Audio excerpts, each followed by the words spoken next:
2 millenniums ago, there was a war between the human world and the other, the underworld. But somebody from the underworld woke up to justice and stood up against this legion alone. His name was Sparta. Later, he quietly reigned the human world and continued to preserve harmony until his death. He became a legend, the legendary Dark Knight, Sparta. Yeah, boy, it's your boy, These Nuts 21985, back with another Devil May Cry video because these things are resurrecting my channel. No, I'm just playing, but I don't know, these videos are just super fun to make, and it's kind of crazy how, like, the video game franchise that I fell in love with the most since childhood is what's making me successful, I guess, in YouTube, even though I don't get paid for this shit. I literally just make these videos simply because I want to. Plus, they're just, I don't know, super fun to make, super chill, and, like, it's really cool to talk about my favorite franchise. So today we're going to talk about the very first, the OG Devil May Cry, and what made it stand out / different from the other Devil May Cries. What makes people say DMC 1 is their favorite. What was originally supposed to be Resident Evil 4 ended up becoming the very first Devil May Cry. Instead of Tony Redgrave, which was Dante's original name, we got Dante, and instead of, you know, Tony Redgrave becoming a thing, we got our good boy Leon getting his first whole game, unless you count RE2, but I don't count it because then there's also like Claire's story and stuff like that. But anyway, I guess one of the key things that made this game different that's not talked about enough is the fact that there's a horror aesthetic to it. Like, I know some of them nowadays, like with DMC 4 maybe, you know, they try to like have these horror kind of demons. Like the Scarecrow's, not gonna lie, when I was little and them little fuckers followed me around, they scared the shit out of me. But I feel like this one was just very different compared to the newer ones. We still gave our comedic Dante and stuff, but it's more of, again, that horror aesthetic. And then we got the monstrosity known as DMC2, but we don't talk about that. I already made a video on that.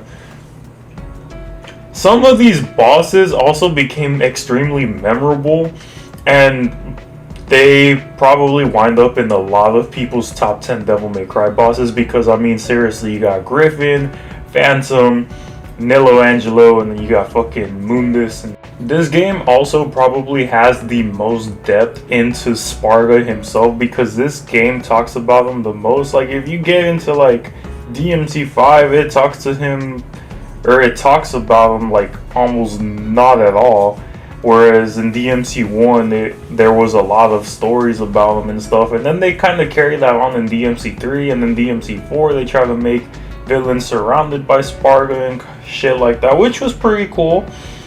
But this one really, really pushed it. The story was also pretty good, you know.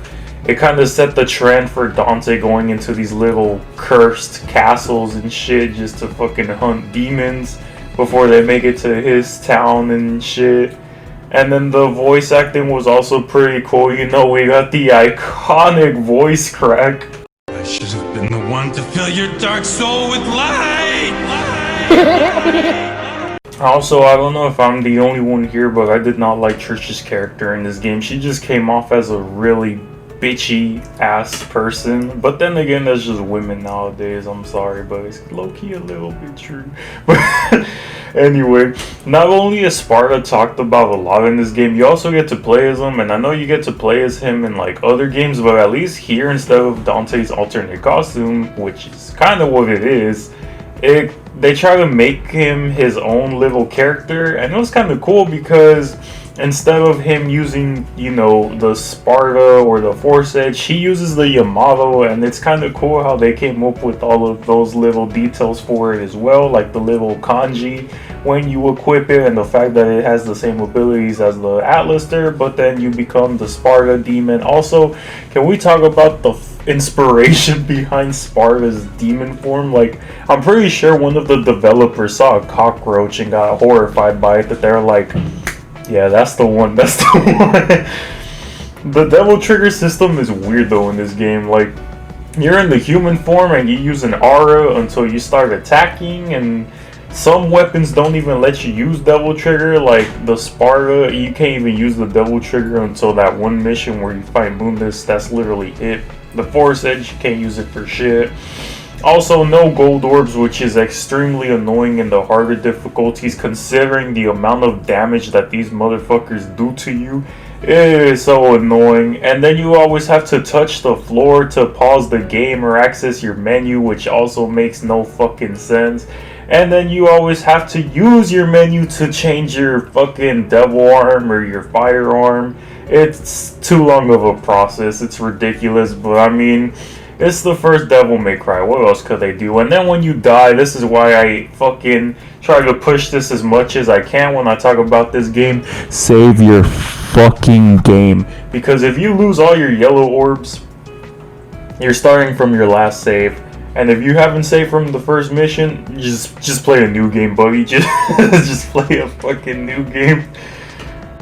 The camera angles were also extremely annoying, but I mean, like I said earlier, it was kind of meant to be a Resident Evil game, and a lot of the earlier Resident Evil games had these like funky kind of camera angles up until the remakes and stuff.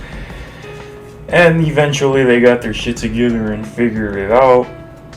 And then in some of the levels, when you fight the lesser demons, they do not stop spawning. Well, at least it feels that way because they're just so time consuming to kill. But trust me, you want to farm rev orbs if you're a casual player, because these motherfuckers will do a lot of damage in hard, in Dante Must Die, in every difficulty, to be honest with you. I ain't gonna lie.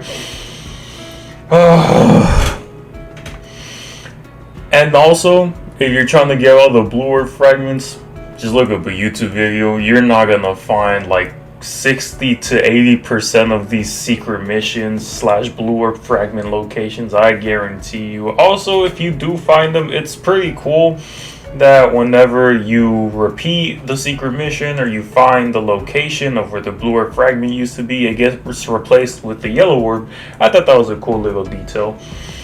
And it was nice of them to actually do that, because god damn it, with the fucking checkpoints and all this fucking This game did have a little bit of unique mechanics it had to offer too, such as whenever you have to do the underwater missions or whenever you have to look for some of the secret missions, how they really like have you go back to the previous one and all that other kind of shit. That was cool but weird at the same time. And then also, for example, when you're fighting Nightmare, he absorbs you, you do the little mini boss fight, you come out when you beat it and you do a fair amount of damage to him, or whatever the fuck that little Play-Doh thingy is.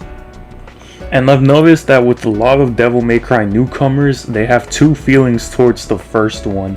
Either A, they think the game is really boring, or B, it's already their favorite. There's never an emotion in between those two. It's always one or the other, and I've noticed that a lot with these new Devil May Cry players. But hey, there's other games that are either more exciting or less interesting. I don't know. Would this game be considered mid? Not to me. I have fun playing this game. There's just some parts that are really frustrating, like the blue orb fragments, and even the Mundus boss fight gets annoying sometimes.